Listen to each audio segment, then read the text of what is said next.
Purposely. Your life, God's purpose.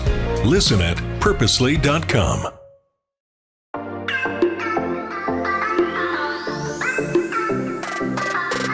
Hello, everyone, and welcome to the Gospel Tech Podcast. My name is Nathan Sutherland, and this podcast is dedicated to helping families love God and use tech.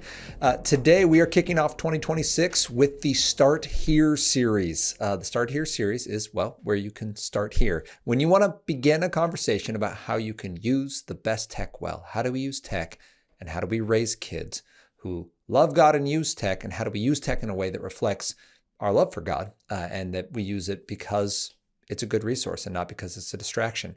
We're going to start with smartphones because this is a lot of people's questions starting a new year when some kids got some devices for Christmas. We're going to start talking about the smartphone. So we're going to talk three areas.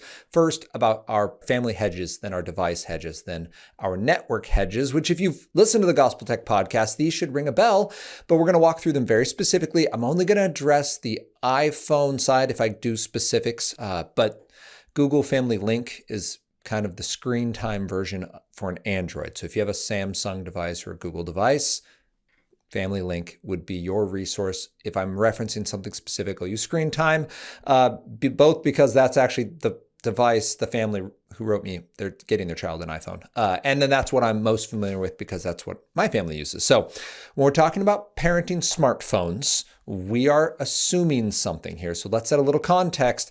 You're giving your child a smartphone. I'm assuming your child is old enough to handle that maturely, is mature enough to have reflected in real life that he or she has the character and the wherewithal to handle this level of responsibility. Your child has asked you for an egg, and you're going to make sure the thing you are handing him or her is an egg, not a scorpion. So your child is old enough. By that I mean, if you're under the age of 15, you don't need a full-fledged smartphone. If you are 15 or older, you can begin that journey where you are moving from little kid childhood to adulthood. And if this is something you've asked for and you've shown your responsibility and your health is high enough for it, then you're welcome to begin that journey. I can support you, and you're the parent, and make that call. If you've done that before that, I assume you've done the same thing. You said, you know what, our kid is so far ahead of the curve, and this is going to be a great choice, and we are seeing good fruit come out of it. And that's the third piece, is make sure that as this conversation progresses, you did the pre-assess work, my child is ready,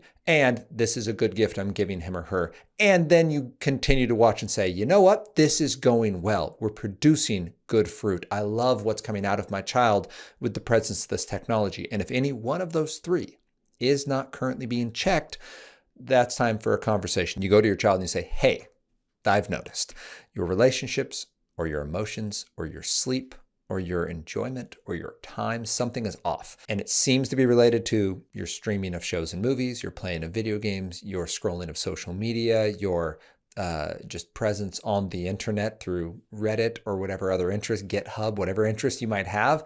And it seems to be impeding these other areas of life. What's going on? We want that to be a conversation because, well, maybe it's the tech, or maybe something else is going on, or maybe they're just so passionate about something, as I heard from a family recently, that their son specifically was so passionate about coding that his just working on what is effectively analog coding is eating up all of his time and attention. Now, it's not overstimulating him, but the process of coding wasn't overstimulating this kid. It wasn't inherently bad, but he was getting too much value from it. And then he was, social media on the side, plus, his GitHub is up, plus his 3D printer is going, plus his music is playing, plus there's YouTube streaming in the background. Like, it's not just the coding, it's this environment in a dark room solo for hours through the morning, through the night, through the day, that actually can be overstimulating, even though coding was the center of it. So I say that because reset is what we call those 5: relationships, emotion, sleep, enjoyment, time. Those are our talking points. When we talk about building hedges around our family, that's what we're looking for. We want to make sure this tech stays amazing. And then if it's not amazing, that we recognize, you know what, I love that this is part of my child, and it's not worth being great at this if it's going to make him or her implode. So let's pursue tech as an extension of where God has called us to be. But the first thing we're called to be is patient and present in God's presence, to enjoy Him fully, and then to do what He's asked us to do, but not in reverse, not go out and impress God with all of our good achievements. And then hopefully we feel joy and contentment from that, because we won't. We'll feel anxious. I promise you, I do it far too frequently when doing this ministry. Spoiler alert, 9 years in, that's not the way it works. I have to enjoy God first and foremost. And then the fruit produced by this work can actually be enjoyed. And the hard stuff produced by this work can actually be a blessing. So I just wanted to bring that up first, that you need to check your child to make sure the tech is a good idea, that your child is ready for it, and that the product is good, that the fruit that comes out of it is good. Not the device product, but the product from using the technology is good. Check those three, return to the conversation, and if at any point it's unhealthy for your child, you remove it because you love your child, and everything else just became expendable because he or she is not expendable. So with that, let's dive in. Hedges, we're going to set some ground rules. I'm just going to give you three. There are more, but let's just keep this really practical for today. We're going to make sure there's a time to use our technology, a location, a place to use our technology, and some rules around the content we're going to consume. This will work with your 5 and 6-year-olds. This will work with your 15 and 16-year-olds. Family hedges apply to everyone, and they're basic ground rules. So time, when can we use our tech? This needs to be said out loud, and I need 2 parts of time. First, the amount of time, and second, the actual time of day. The amount of time is important because our children need to know upfront how much time can we use for our technology. Now, I said these apply to all family members. That just means that there are rules on how much time we can consume. So if mom or dad likes to play video games or watch shows, we're going to have a time limit on that. We're going to model for our children, you know what? I enjoy this. It's a great part of being an adult, and it brings good fruit. And I'm not going to let this consume me. So what does mom or dad do? We go, all right, we watch these shows and we watch them at this time of day for this amount of time. We're not just going to binge 6 straight hours. For our children, though, it doesn't mean they get the same amount of time that we have. So Anna and I, we might enjoy watching a show in the evening. And if we do, we say, hey, you know what? We are going to watch no more than an hour. Generally, it's 30 minutes, and generally that's 3-ish days a week. 3 to 4. So we're going to watch our show. We are going to enjoy that show, and then we are going to go to bed. We have a plan. We keep that plan, and we are consistent with that. With our children, we expect something similar. If they watch a show, they know how long they're going to watch. You're going to watch 1 episode of, generally it's a Dude Perfect, or actually it ends up being a Dude Perfect or a Wild Kratts, and then something on like something Bluey, like 2 Blueys, which they skip the intro. So it's 6 minutes. So they end up watching about 32 minutes if we're going to be real precise. But we understand it's one of these, 2 of those, and that's all we're going to watch. And then you got to go do something else. We make sure that time is very clear. They also know the time they can watch these things. We're not doing this before school. This is our family. We've made this very clear. It's not going to be before school. It's not going to be instead of another activity. And it's going to be when there is this downtime. Usually showtime falls kind of between that 4 o'clock and 5:15. Like before we start dinner prep and evening stuff, and after like post-school stuff is done, our children are young, 12, 10, and 6. So there's not a lot of homework right now. So it's not competing time in that. Maybe we have a sport, you don't get a showtime because we're doing a sport and we said yes to that. So we're saying no to this other thing that in another season of life would have been fine. Again, recognizing tech is great. It needs to serve its purpose, and putting it in its proper time is going to be important. How much time can you use it, and what time of day can you use it? Make sure you have your parameters. Support those with technology. That's a great idea. By that, I mean using something like parental controls on screen time for an iPhone. You can say you can use 30 minutes a day during these windows. So these particular apps are only available to you from 4 to 5, and you have 30 minutes. Love that idea. But that's just a concept for how you can use this. Make sure you've talked out time. Make sure you've explained why. And again, redirecting them so that we recognize you are ready for this. I want you to experience it. I believe it's something good for you. It's an egg. It's not a scorpion. And if the fruit gets bad, we'll just replace it with something else that's awesome because we love you. All right. Then we need a place. Simple rules for this. No phones at mealtime. No phones in your bedroom. No one needs a $1,000 alarm clock. So you are going to be able to use this device, but we're going to use it in an appropriate way. For our family, that looks like, okay, so when we come to time and place, we'll mash them. So for example, Owen got a new board game for Christmas. It comes with miniatures. They need to be assembled and painted. He loves details, so there are videos he will watch for this. Well, if my son is going to be on the internet watching tutorial videos, we're going to do that in a public place. And we're going to do it at a time when that's appropriate to have an array of paints out. I want to say there's like 40 some odd bottles of different paints now. You're going to be doing that. I know that this can't be done in a 10-minute increment. So this can't be transition between sports. This can't be when friends are about to come over. This can't be on community night for church. Like, it needs to be a time when he can sit down, have that 5K light bulb just blazing at him, and be at a side table in a public place where we can make sure that this is going well and he can get the dedicated time he wants. We are making intentional, inconvenient choices to say, yes, this is good. The amount of tech you need to engage in this is fine with us. You're going to get the time, you're going to get the space, you're going to use it deliberately, and we like the fruit that it's bearing, that it's tickling all of your organized, structured, rule-following pieces, but it's also really creative and it's fun, and you get to actually use them afterwards, and that makes you more excited. So like, great, this is wins. We're going to find a way to say yes. There's a time to do this, and that amount of time is going to happen in a specific place. I'm not letting you run upstairs with this laptop. I'm not letting you use it willy-nilly, even though that would be really convenient. And I know you would disappear for hours because you would love to do that. And that's not the standard I want you to have because you're 12. And given the sites he has to go to do this, they're like meta sites where you can't just lock in one provider. So something like a YouTube, where you can't just say, this person is the one you can watch. Now, you could download that video and just run it directly off your computer, use screen time. That'd be a genius idea. I haven't thought of that yet, but I don't do that. We currently just go to the website. He scrolls through that and we do that in a public space. The last one then is the content. Parents, as we strive to raise kids who love God and use tech, it's intimidating to look at this next stage of life and think about what academics may look like for them. When you're thinking about college, consider George Fox University for your children because of three things. First, it's going to give you a more intimate, known environment where they have a focus on being known personally, academically, and spiritually. Your child will grow in their faith. 93% of undergrad students at George Fox last year, through the 2025 academic year, said that being at George Fox has helped them grow in their relationship with Jesus. We also want them to grow academically, which means being a part of a university with rigorous academic standards and opportunities to be engaged. They have a nationally recognized engineering, nursing, and education programs, as well as chances to study abroad here within the U.S. and then internationally. And finally, personally, to be part of a vibrant campus atmosphere where you can play intramural sports or part of their NCAA Division III athletic programs with 23 sports available. The goal here is to go to a place that's going to support your goals, not try to make you support theirs.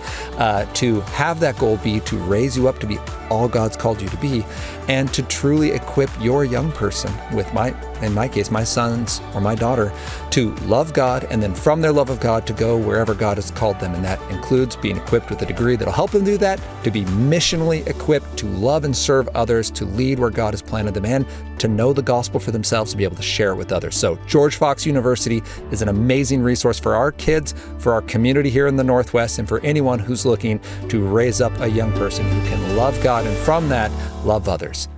And I'm going to use Philippians 4:8 for this. It says, finally, brothers, whatever is true, whatever is honorable, whatever is just, whatever is pure, whatever is lovely, whatever is commendable, if there is any excellence, if there's anything worthy of praise, think about these things. We have a standard biblically for what we should be consuming. This is for our music. This is for our video games. This is for our shows and our streaming, our YouTube personalities and the people we are impressed by online. Like, we want to make sure that what we are consuming is truly beautiful and of the Lord. And I don't mean beautiful in that it's fun to hear. There is bad news that is important for us to know, because we are called to pray and to intervene. We are called to intercede spiritually and to intercede physically for the weak, for the widow and the orphan. So absolutely be informed. That's great. But sometimes I engage the news because I feel anxious about something else and I want a distraction. And it's like doubly bad because now I'm becoming more anxious and I'm using other people's trials not to care about them and bring them before the Lord, but to distract me from my own not as worrisome issues. So we want to make sure that we're using Philippians 4:8, true, honorable, just, pure, lovely, commendable, excellent, praiseworthy. Come on.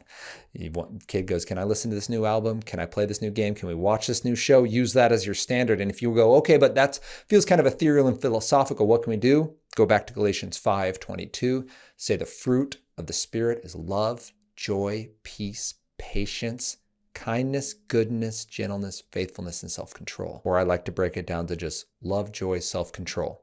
If you have something you're using in technology that produces more love, joy, and self-control, please use it. My son painting for hours at a time produces self-control. Absolutely. That is a low stimulation engagement. I think there's like a 40-minute video. He's been doing it for 2 weeks and he's like 12 minutes in. So I think we can say the tech in this case is not overstimulating. But as I shared with the family, the young man who loves coding, was tech maybe overstimulating there? Possibly. It wasn't actually the coding. It was, the 3 screens plus the phone plus the other devices locked into noise canceling headphones. So he's in another universe and he's struggling to pull out and find satisfaction in other ways. We want to pay attention to what the fruit of our interaction is, because we're building hedges around our family, first around our time, then the place, now the content. If I were to give examples from my other 2 kids, Henry recently has been getting into wrestling.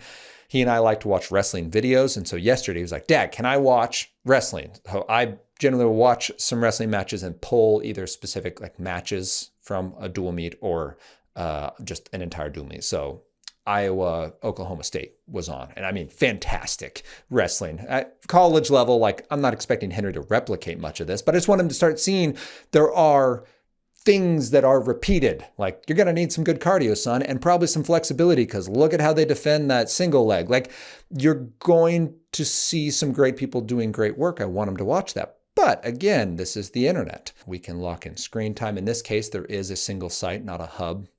So I know that all he can watch on this is ad-free wrestling. Great. We're going to do that. We're going to make sure the device is in a public space and there's an appropriate amount of time. So that would be an example of interest of my son using a high level of technology and finding a way to say yes. But again, if it's in an appropriate time, I'm not going to let him do that during church. Like we're going to pick an appropriate time and place for him to engage helpful content that builds his interest and his passion. Then third and finally would be something like Hadley. She loves drawing, anything people, anything critters. So she loves to do art for kids hub. I think that's it. Anyway, they have a website and they have a YouTube channel, or we have workbooks. So she'll pull out a workbook. We use those most often. She has her time. She has her place. She has her tools to do that, and often invites one of her siblings or mom to come do it with her. So these are examples of hedges around your phone. Now we're specifically talking about how do we parent a smartphone. We are going to make sure that we have a time to use it, a place to use it, and we understand the content. That's right out the gates. Son or daughter, this device is going to be helpful. We're going to have hedges around our family, time, place, content. Make sure you've talked them out. And I just gave you some specific examples using Philippians 4:8 and Galatians 5:22 for but what should we consume? So then, if we have a family hedge, we need a device hedge.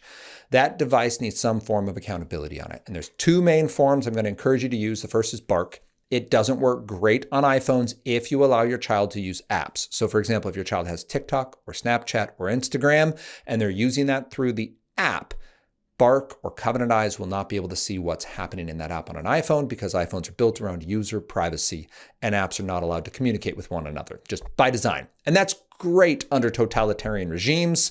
It is pretty rough when you're trying to raise a minor in an internet that is not built for minors. So keep that in mind. It is a simple fix to simply set up parental controls and say no app store, no social media. You can just hard stop it right out of the gate, and then say, great, we will make you an Instagram. You can, as the parent, can keep the Instagram app on your device and say, here's your 30 minutes during a day. You can catch up with your friends. If it's TikTok, you can learn the new dances. By the way, please don't let your child be on TikTok if they're under the age of 17. No one needs TikTok. And if they are famous for some reason, you are welcome to manage their account and respond to people for them. But let your child have a childhood. That device, that app is not built for healthy minds. It is built for the opposite. And just by design, go to TikTok.com right now and spend 90 seconds on there and just see what it's like to watch 18-second videos that you don't really get to pick very well. You can sort of train the algorithm, but I will tell you, it is a very distracting, at most, very distracting experience, even if all your content is great. And very quickly, you get some interesting content that is unhelpful. Where I was trying to head with that. When you have device hedges, if you're using an iPhone, you need to have accountability. The easiest way is to have your child use the browser experience. So if you want the app to be able to consistently post content or be able to consistently connect with friends, great. Or they can log in through their browser and they can use the browser experience. Now, I would start your child's phone with screen time on. I've included a link in this video for going in. I have a 6-minute tutorial on how to set up screen time and all of the little steps that go along with that. Your child will need their own Apple ID. You simply set up a family Apple account for screen time, and then you set the screen time settings. And you can say no App Store or yes App Store up to certain ages. They do not let you singularly release apps right now. So by that I mean there's no universal block on an iPhone where you block everything but Snapchat, for example, or all of it except this particular game. They go by age levels, and everything in that age level is available. And that's problematic because there are lots of examples of things that are considered, sub 10-year-old appropriate, but they have unhealthy content or they have access to the World Wide Web where they can go to unhelpful content. So I don't love that. It's a pretty easy fix. They have chosen just not to do that. I don't know why. I hope that in a future update that will change, but it has not. As actually, I'm saying that, but I have not checked the most recent. My phone is not running the most recent update of iOS because it was awful. So maybe they did just change that, and I just don't know the most recent settings yet. So I apologize for that if that is the case. But I share this because you're going to have screen time. It is going to set limits on your iPhone or Google Family Link where your child will have limitations. If you're using an Android device, the nice part of an Android device is that you can actually lock everything and then just release the apps one at a time. So you want WhatsApp to communicate with your friends, or you want, I know kids who use like Zoom or FaceTime equivalents to communicate with their friends regularly. Cool. I can just unlock that one app for you. You can use that. And on an Android device, you can actually see what's happening on a WhatsApp or a Bark a WhatsApp or a TikTok or a Snapchat.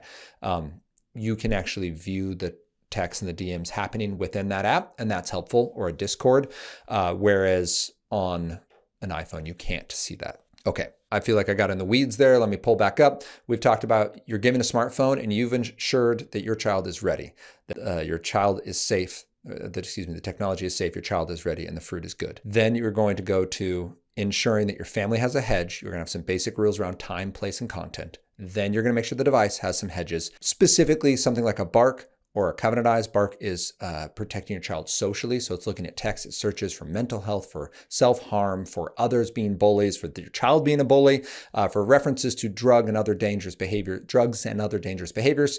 Covenant Eyes is specifically image-based, and it's there to either filter or to review pornographic material. And it will view the texts that come in, it will view images and videos that are viewed and games that are played. Robust system, it'll send accountability partners updates. It's a great example of like, we are going to be living in the light, and everything we do online is going to have another set of eyes on it. I use it personally. I will be offering it to my children, and it will be on their devices while I'm paying for them. But when they graduate and go and pay for their own devices, I will say, hey, I'll pay the subscription. If you want it and you want an accountability out there and you want someone else to see what you see, I'm happy to foot that bill for you, because I believe that that is a way to be healthy, is to live in the light and to make sure that others help you make good choices. It's just easier to make them. They're choices you want to make, so you can choose to have this device or this app on your device, and I strongly encourage that. So those are your device hedges. Qustodio is as far as I'll go on the parental side. It does provide you some more parental support. It can be both on computers and devices. It lets you block more apps and make more choices on what can be on the device. The reason I'm hesitant to encourage something like a Qustodio is because of the level of policing it sort of encourages by default. You can control everything on your child's device, and I get that. That's great, especially when littles are gaining access to devices. We really want to be parenting technology, not policing it. If I am having to police, if I am having to make good choices for my child, then I probably just shouldn't be allowing that technology. And people go, yeah, but they're going to be 18 anyway, and they're going to make these decisions, and I want to make sure that they're ready. And I understand that, and I love that. That's what we're trying to do here by making sure that the tech is safe and that our child is ready and that the fruit is good. But if they've consistently shown that they're not ready or that this tech is just too much for this particular child, there's no reason to give them something you know is bad for them and hope that it just gets better through repetition. Your child needs to learn that's a bridge too far for you. So me as a full-grown adult with 3 children, I know that I can't play video games. I tried a lot, and May 15th, 2011 was my last day, and I don't know that I'm ever going to get them back. Every time I kind of start to enter the ecosphere again, there are triggers and there are behavioral tics that I have that I ingrained through years and years of bad practice. Turns out doing the wrong thing repeatedly for a long time doesn't make you better at doing it the right way. To be real clear, I use video games to process all my hard emotions, and I use video games as a constant escape from the things that God calls me to, like mourning with those who mourn, or being humble and processing failures I've made. I would instead run to video games and say that I need them to be okay, or I need them to blow off steam, or I need them to recalibrate because that's how I deal with my stress and that's my fun time. And that's all true, but I wasn't actually processing hard things in the right way. So I just want to be real specific on how that affected me. That's what we're trying to get our children to recognize, like the young 20-something-year-old man who came to me and said, I deleted for him, it was Snapchat. I asked him why. And he's like, well, because I don't know how to tell a story. And I was like, oh, that actually wasn't what I thought you would say. I was like, what do you mean? And he's like, well, I've spent so much time living in other people's stories. I don't know how to tell my own. Like that level of awareness. When you have a 20-year-old, he's 23 now, 22, to be able to say like, I know what I want from life. I know what God's calling me to. I want more of that. It brings joy in life and hope and peace. And I want other people to have it. And Snapchat doesn't help me get there. So I'm going to delete it because it doesn't accomplish anything I want to accomplish. So it just became expendable. Yes, it's a win for your adult child or for your minor child. And the last thing is we want hedges around our network. And the reason I want to just reference this in terms of smartphones is that networks don't matter when it comes to a smartphone. Your child has cell service. So you could have the most locked down Wi-Fi at your house possible, but it doesn't matter because the cell phone can just go do what it wants. That's where screen time and saying, hey, cell service on this device turns off at 8. That's going to be important to be able to manage your child's technology well. When that becomes a rub and they go, hey, why are you turning off my device at 8? Your counter question is, hey, why do you feel like you need to be on your device after 8? Maybe there's something that you missed. Their coach is sending out last-minute memos about tomorrow's practice, or their significant other loves to reach out with one more note before they go to bed. You can work around that and say, hey, you know what? That is important, and we really like this person, and we want you to be able to communicate, so we're going to extend the timeline by 30 minutes. Or hey, here's 15 minutes where you can communicate with that person prior to you shutting off your phone at 8 p.m. Phones need to be off an hour before bed so that you let your mind settle. That isn't pie in the sky. That is backed by research. It is an experience we can still have without living under a rock and throwing all of our tech into a lake. We can, as I love Andy Crouch says in his, that we are to keep tech in its proper place, that we are using technology to the extent it helps us, and then we are walking away and leaving tech where it's supposed to be. I hope this is encouraging for you. Happy 2026, everyone. If you got your child a smartphone, you now know how to parent one well. You do need to figure out how to set up parental controls. Do not just throw a phone at your kid and hope they make good choices. Please put up some safe boundaries, build some hedges, talk it out with your kid, make sure that the fruit is good, and then enjoy all the tech that makes your child look more like Jesus. If you have any questions, you can reach out to me, Nathan@gospeltech.net, or online at Love God Use Tech on Instagram, Facebook, and YouTube. And then join us next week as we continue this conversation about how we can love God and use tech. See you then.